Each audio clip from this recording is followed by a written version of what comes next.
Now, the rest of the story. The Constitution of the United States did not just happen, you know. As the guns of revolution fell silent and the smoke cleared, what remained was a lukewarm alliance of 13 states inadequately governed by a document called the Articles of Confederation. So divergent were the interests of the states, so unstable was our western frontier, that many doubted our ability to keep on keeping on. We had beaten the British, but could we survive ourselves?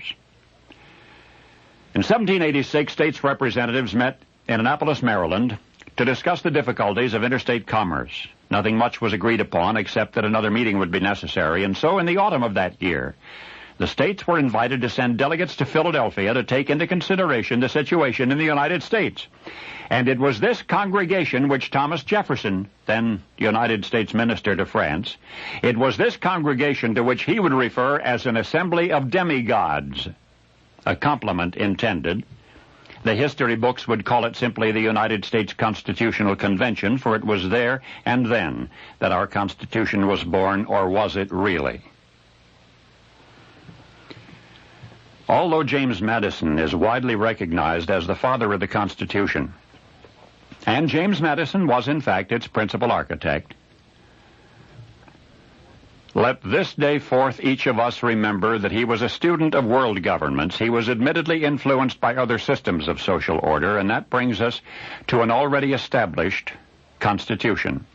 Until we came along, it was a one-of-a-kind republic on this planet. It was a confederacy of democratic sovereign states, which voluntarily had delegated certain broad prerogatives of sovereignty to a federal government, and those prerogatives were defined and limited by a constitution.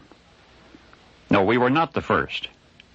Ben Franklin, in fact, was particularly impressed by the document I'm describing for you. He admired those who had created it, and once upon a time he wrote in effect that if they could do so, we could do so.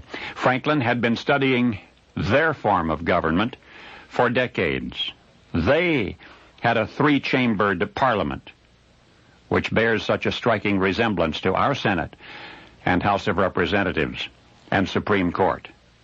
Among the modern concepts of democratic rule established by this other republic are wide representative election, senatorial plurality, absence of hereditary sovereigns, and of course the basic freedoms, and notably unilateral freedom of religion. Tom Jefferson was another admirer of the system, of that equitable, ingenious Constitution.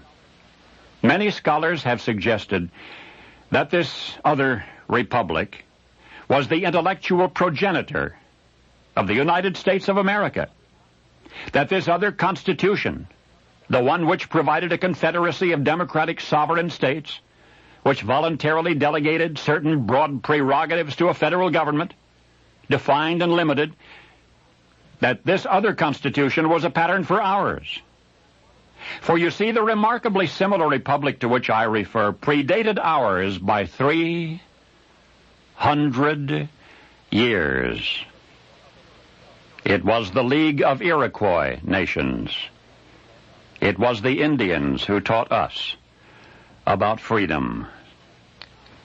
And now you know the rest of the story.